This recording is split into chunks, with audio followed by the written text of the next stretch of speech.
ఏంటి తాంబూలం దేనికి? నీకు కదలే మాస్టర్ గారు. నాన్నగారు ఇంట్లో లేరా? ఎవరు? ఓ నమస్కారం మాస్టారు. నమస్కారం.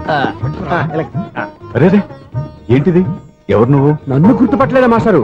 నేను సూర్యని. సూర్య? అదేనండి, 1990 సంవత్సరంలో పాలకొల్లో వివేకానంద స్కూల్లో మీరు టీచర్ గా పనిచేశారు కదా? చేశాను. అదే సంవత్సరం మీ దగ్గర నేను 10th క్లాస్ చదివాను, గుర్తుందా సార్? ముందు నువ్వు ఏం దగ్గర చదవలేదు, గుర్తు తెచ్చుకో. రేయ్, ఆలు గుర్తున్నంత కాలం వాటిని దిద్దించిన మాస్టర్ని ఎవరు మర్చిపోర్రా? మరి నేను మర్చిపోయానే. నువ్వు గురుద్రోహివి, దేశద్రోహివి. నీకు నాకు తేడా లేదంట్రా. అప్పట్లో నేను బాగా పూర్ స్టూడెంట్ మాస్టర్. మీరు ఒక దెబ్బ కూడా కొట్టకుండా ఓపిగ్గా దారిలో పెట్టారు. అందుకే ఫస్ట్ క్లాస్ లో పాస్ అయ్యాను. ఓ పెద్ద కంపెనీలో జనరల్ మేనేజర్ అయ్యాను. ఇప్పుడు కూడా నన్ను గుర్తుపట్టలేదా మాస్టర్?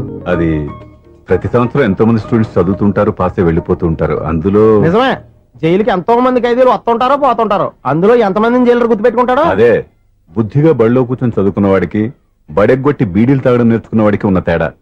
అందుకే తను జనరల్ మేనేజర్ గా ఎదిగినా కూడా నన్ను గుర్తుపెట్టుకుని వెతుకుంటూ వచ్చాడు. నువ్వేమో సినిమాలు తీస్తాను, డైరెక్ట్ చేస్తాను గాలి కబుర్లు చెప్తూ జీవితాన్ని పాడు చేసుకుంటున్నావు. మధ్యలో నన్ను పొగుడతారు ఎందుకు? మీ శిష్యుని పొగుడుకోండి. ఇది పొగడ్త కాదు, నా శిష్యుని చూస్తే నాకు గర్వంగా ఉంది. లక్ష్మి, సూర్య. అవును, సూర్యనే. సూర్య మనం పాలకొల్లో ఉన్నప్పుడు నా దగ్గర చదువుకున్నాడు. ఇప్పుడు మంచి పొజిషన్ లో ఉన్నాడు. నమస్కారం అండి. నమస్తే. అలా చూస్తున్నారండి, మీరు కూడా గుర్తుపట్టలేదా? తీసుకోండి మాస్టర్. ఏంటిది? దేవుడి దగ్గరికి వెళ్ళేటప్పుడు, గురువు దగ్గరికి వెళ్ళేటప్పుడు ఒట్టి చేతులు తెల్లకూడదు అంటారు. అందుకే మా వాడు గట్టి చేతులతో వచ్చాడండి. తీసుకోండి మాస్టర్.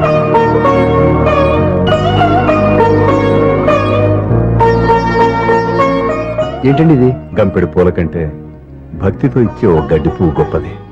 నువ్వు ప్రేమతో ఇచ్చిన ఈ ₹1 నాకు ₹1,00,00,000తో సమానం. స్వప్న, లోపల పెట్టమ్మా. ఈ పూలు మీరు పెట్టుకోండి.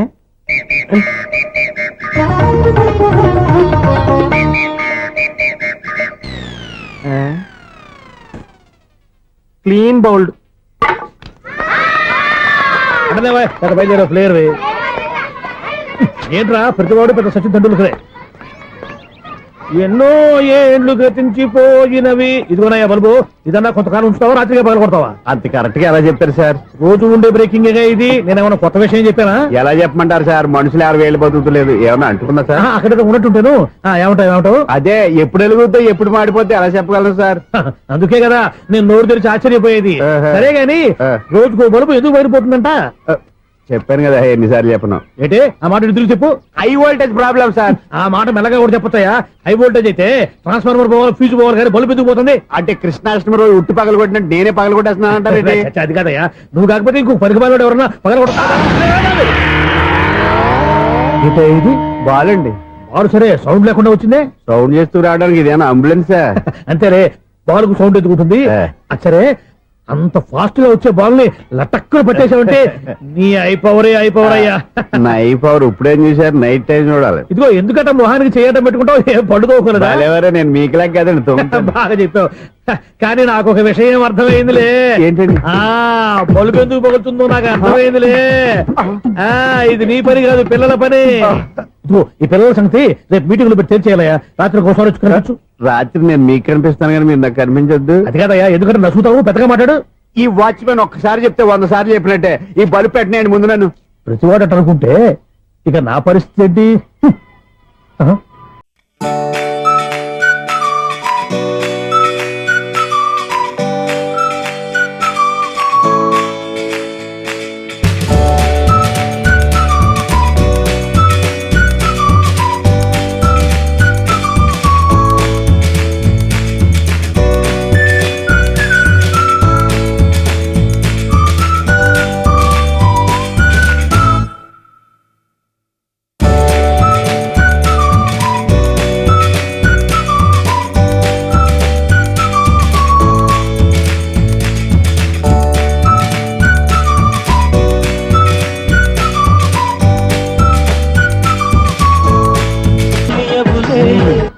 సౌండ్ లేకుండా చూసుకున్న చాలు, ఇక దయచేయండి.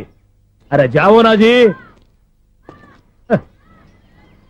ఊరికే చూసుకోకపోతే ఏదైనా ఒక పాట పాడుకోవచ్చు కదా.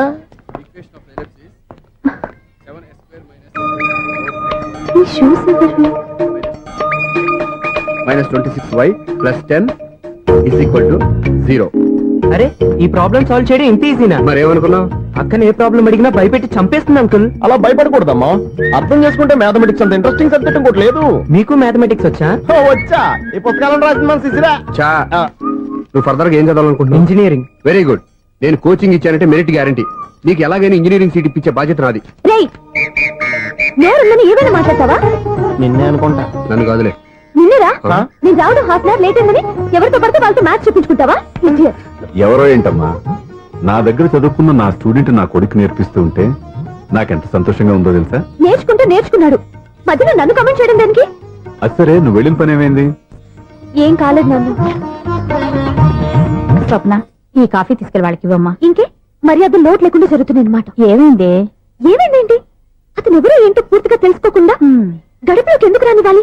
ఎవరో ఏంటి, మీ నాన్నగారు స్టూడెంట్ అని చెప్పాడు కదా. మనిషి మంచివాడు, మర్యాదస్తుడు.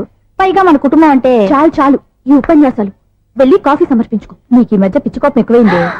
పిచ్చి నాకు కాదు, నీకు పట్టింది. అతని మంచి మర్యాద ఏంటో ఆ దొంగ చూపుల్లోనే తెలుస్తోంది. ఛ! ఓకేగా? కాఫీ ఈ ప్రాబ్లం సాల్వ్ అయిపోయింది. థ్యాంక్స్ అండి.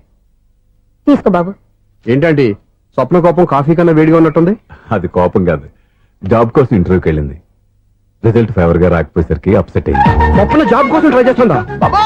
అంత రియాక్షన్ అవసరం. ఈ ఓవర్ యాక్షన్ ఆపు. ఓకే, అసలు ఈ విషయం నాకు ముందే చెప్పొచ్చుగా. మా సమస్యలు నీకెందుకు చెప్పటం అని? అదేంటి సార్, మీ సమస్యలు నా సమస్యలు కావా?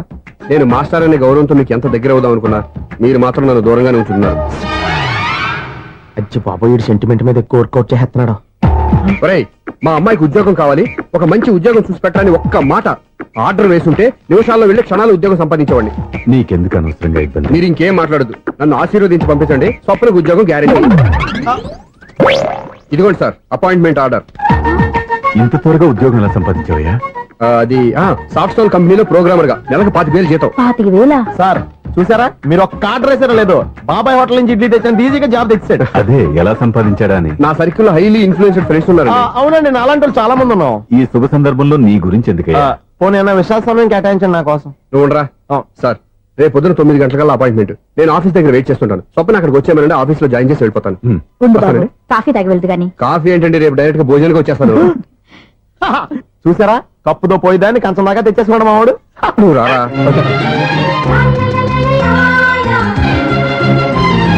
రోజావే చిన్ని రోజావే, రాగాలే రూవే రోజావే, నాలో కదిలే ప్రాణాలే ఒక్క పాటై నిన్నే చేరాలి.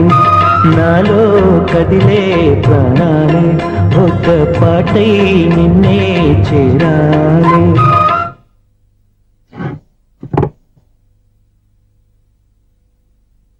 అన్నం పెట్టనా? రామా కూర్చో. చాలమ్మా.